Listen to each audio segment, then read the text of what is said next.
ان کے آپس میں اگر کسی بات پہ بھی کوئی اختلاف ہے اور وہ آپس میں اس کا اظہار اپنی اولاد کے سامنے کرتے ہیں تو آپ غیر ارادی طور پہ بہت سی ایسی بیماریاں اس بچے میں جنم لے رہی ہوتی ہیں. آپ کی مینٹلی اٹینشن نہیں ہے لیکن وہ وجہ بن رہی ہے. اسی طرح اگر آپ کے بچے کا قصور نہیں ہے لیکن گھر کے کسی بڑے نے اسے ڈانٹ دیا ہے, کو پنش کر دیا ہے, اور آپ وہاں پہ سٹینڈ لے جائیں کہ میرے بچے کو یہ کیوں کیا ہے, تو وہاں پہ ہی سمجھیں آپ نے اپنے بچے کی جو شخصیت بننی تھی یا جو بیماریاں اس میں پیدا ہی نہیں ہونی تھیں ابھی اس ایج میں, وہ آپ نے اس کا دانا بو دیا ہے. وہاں سے اس کی برداشت بھی ختم ہو جائے گی, اس کا سٹیمنا بھی ختم ہو جائے گا, اور یہ چیز اس کو چھوٹے ہوتے ہی سمجھ آ جائے گی کہ اگر میں غلط نہیں ہوں تو میرے سے بڑا کوئی بھی ہے, میں نے اس کو کراس آنسر کرنا ہے. دیکھنے میں انتہائی چھوٹی چیز ہے لیکن یہ ایک مزاج قائم کرتا ہے. اور میں نے آپ سے شروع میں ایک بات کی کہ بیماری کو صحیح کرنے کے لیے آپ کو مزاج کو سمجھنا پڑے گا. آپ صرف سمٹمز کے اوپر کسی بھی بیمار کو مکمل شفا یاب نہیں کر سکتے ہومیوپیتھک ٹریٹمنٹ کے مطابق. حالانکہ آپ نے دانستہ کسی بچے کی غلط تربیت نہیں کی, کسی کو کچھ اس کو غلط بات کوئی نہیں سمجھائی, لیکن آپ میاں بیوی کے جو ریلیشن ہیں وہ ہیلتھی ہیں, ویل اینڈ گڈ. لیکن اگر ہو جاتے ہیں ان میں اختلاف بھی, وہ آپ نے اپنے بچوں کے سامنے اس کو ایکسپوز نہیں کرنا. آپ کا بچہ اگر کسی معاملے میں صحیح ہے, کسی بڑے نے کچھ کہہ دیا, آپ اس کو اگنور کریں, اس کا آپ لانگ ٹرم فائدہ دیکھیں گے. آپ اپنے بچوں کی ٹائمنگ فکس کریں کہ آپ ان کو ڈیلی پتا ہو کہ ان کو کھانے کا بھی ٹائم ملنا ہے, ان کو پینے کا بھی ملنا ہے, کھیلنے کا بھی ملنا ہے, سونے کا بھی ملنا ہے, الیکٹرانک چیزیں, لیپ ٹاپ, کمپیوٹر یوز کرنے کا ٹائم ملنا ہے, آؤٹ ڈور پلے گیمز کا بھی جو ان کو ٹائم ملنا ہے. ان کے ٹائم فکس کریں. جہاں پہ آپ ان کے ٹائم یہ فکس کر دیں گی وہاں پہ نماز کے ٹائم بھی ایڈ کر دیں گی, تو بہت سی چیزیں ان بچوں میں شروع سے ہی ایسی ہو جائیں گی کہ جن کا آپ جس طرح چھوٹے چھوٹے بچے کہتے ہیں جی سر درد ہو رہا ہے, چھوٹے بچے کہتے ہیں ٹینشن ہو گئی, یہ اب آپ سنتے ہوں گے, لیکن حقیقت میں یہ اس وجہ سے ہے کہ ہم لوگوں نے, ہمارے بڑوں نے ہمارے ساتھ یہ سلوک کیا تھا جس کو ہم لوگوں نے ان بیماریوں کو اس چھوٹی عمر میں فیس نہیں کیا. ہم لوگ اس کی احتیاط نہیں کرتے, اور وہی چیز ہمارے بچوں میں آگے کنورٹ ہوتی جا رہی ہے. اس طرح آخر میں غذا پہ آؤں گا جس کو ہم مین سٹریم میں لے جاتے ہیں. غذا کا بھی بہت رول ہے. اگر کوئی فاسٹ فوڈ کا عادی ہے لیکن بیماریوں میں تو وہ آ رہا ہے,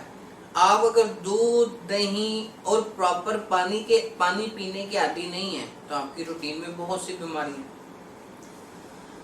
آپ کی نیند پراپر نہیں ہے, یا آپ کو فروٹس کا استعمال نہیں آتا, کون سی غذا کس وقت اچھی ہے. جیسے میں نے میری ایک ویڈیو آپ نے سنی ہوگی جس کے اندر میں نے پراپر ہر فروٹ کا استعمال بتایا تھا, کون سا کس کنڈیشن میں نہیں کھانا, کون سا کس کنڈیشن میں کھانا ہے. اب پھل وہی ہے, اس کی غذائیت وہی ہے, لیکن تھوڑی سی ٹائمنگ چینجنگ کریں گے تو اسی باڈی میں جا کے اس نے فائدہ دینا ہے. اگر آپ کو ٹائم کی ہی سمجھ نہیں ہے اور اسی باڈی میں اس نے نقصان دے دینا ہے, آپ کو اس کا فائدہ نہیں ہوگا. اس سب وجوہات جو میں نے ابھی آپ سے شیئر کی ہیں, یہ سب مل کے ایک مزاج کو جنم دیتا ہے. آپ نے اپنے روزمرہ زندگی میں دیکھا ہوگا کہ بعض حضرات جب بھی کوئی بات کریں تو وہ ہمیشہ دل دکھانے والی کرتے ہیں. بعض حضرات ایسے ہوتے ہیں جن سے آپ کو ہمیشہ دل جوئی کا جواب ملتا ہے. بعض سے آپ کو ہمیشہ اپریسیشن ملتی ہے. بعض کے سامنے آپ پہاڑ بھی سارے کر لیں, انہوں نے آپ کو اپریشیٹ نہیں کرنا. کیوں کہ ان کے مزاج میں یہ چیز نہیں آئی ہوتی. جب یہ سارے مزاج مل کے ہی بیماری کی وجہ بنتے ہیں, جس میں مسلسل سر درد کا رہنا, آپ کی کانسٹیپیشن کا رہنا, جسم میں کبھی کس حصے میں درد آ جانا, کبھی کس حصے میں درد آ جانا. یہ بات میں آپ کو دوبارہ کہتا چلوں کہ جسم کے اندر بڑی سے بڑی بیماری جو آرگنز کو فیلئر کی طرف یا ڈس آرڈر کی طرف لے کے جا رہی ہے، اگر آپ ان سب چیزوں کو جو میں نے آج آپ سے 4 5 6 چیزیں ڈسکس کی ہیں، ان سب کو مد نظر نہیں رکھتے تو آپ مرض کو نہیں سمجھ سکتے۔ آخر میں اپنے ہومیوپیتھک ڈاکٹر حضرات بھائیوں کے لیے ایک بات شیئر کرنا چاہتا ہوں کہ اگر یہ 4 5 6 میڈیسنز پہ تھوڑا سا اس کو ڈیپلی اسٹڈی کریں تو آپ کو مزاج سمجھنے میں بہت آسانی ہوگی، اور مور دین 40% مزاج انہی کو کور کر لیں گے، جس میں دوائیوں میں آپ نوٹ کر لیں اکنیشیا ہے، اناکارڈیم ہے، میٹورینم ہے، کوسٹیکم ہے، اسٹیفیسیگیریا ہے، توجا ہے، برائیونیا ہے، اس طرح 10 15 کچھ میڈیسن ہیں۔ اگر آپ ان کے اوپر تھوڑا سا ہارڈ ورک کر لیں تو آپ کی پریکٹس مور دین 50% کیس کو لے کے اس کو ڈیل کرنے میں ایزی ہو جائے گی۔ بالکل لکیر کے فقیر کی طرح سائن اینڈ سمٹمز کلیکٹ کر کے میڈیسن ڈھونڈنے نہیں نکل جانا۔ یہ چھوٹی چھوٹی چیزیں ہیں، ان سب کو کلیکٹ کریں، پھر سائن اینڈ سمٹم کی طرف آئیں، پھر آپ کو بہت آسانی ہو جائے گی۔ اور میری آج کی آخری بات کہ اللہ تعالیٰ آپ سب کے لیے آسانیاں پیدا کرے، اور جب وہ آپ کے لیے آسانیاں پیدا کرے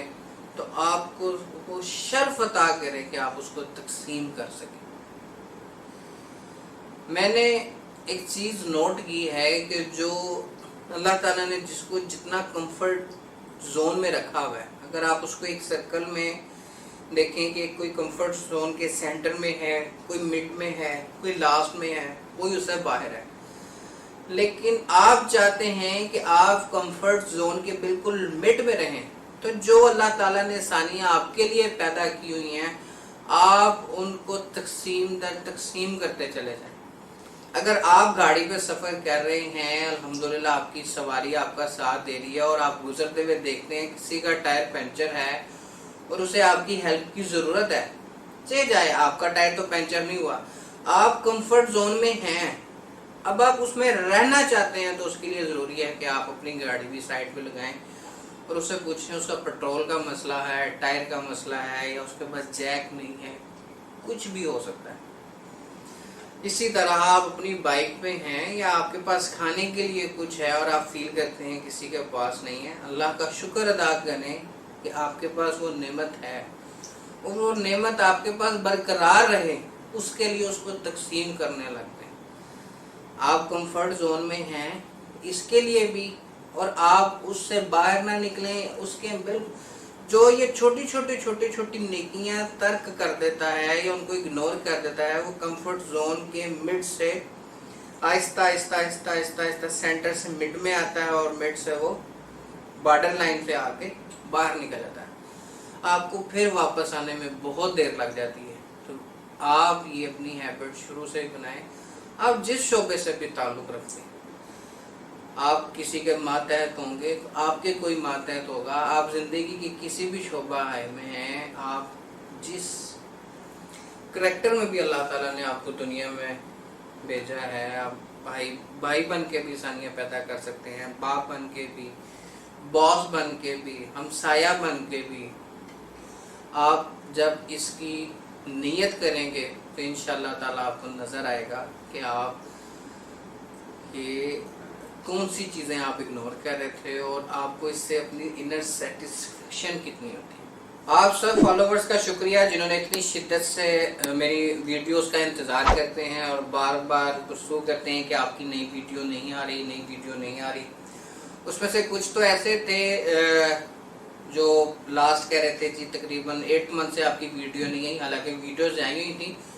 لیکن انہوں نے بیل آئیکن کو کلک نہیں کیا ہوا تھا، سبسکرائب نہیں کیا ہوا تھا۔ تو یہ آپ کے لیے ضروری ہے کہ آپ سبسکرائب کریں۔ اگر میری طرف سے ویڈیوز آ رہی ہیں اور آپ نے سبسکرائب نہیں کیا ہوا تو وہ تو آپ کو نہیں ملیں گی۔ تو میری بھی کوشش ہوتی ہے کہ میں جلد از جلد ویڈیو بنا کے نئے ٹاپک کے ساتھ آپ کی زندگی میں آسانیاں پیدا کر سکوں، لیکن مصروفیات ہوتی ہیں. میری اپنی 100% کوشش ہے کہ میں اسی طرح کی ویڈیوز بنا کے آپ سے شیئر کرتا رہوں. اللہ تعالیٰ آپ کے لیے اور میرے لیے آسانیاں پیدا کرتا رہے اور ہم سب مل کے ان آسانیوں کو آگے تقسیم کرتے رہیں. بہت شکریہ. اللہ حافظ.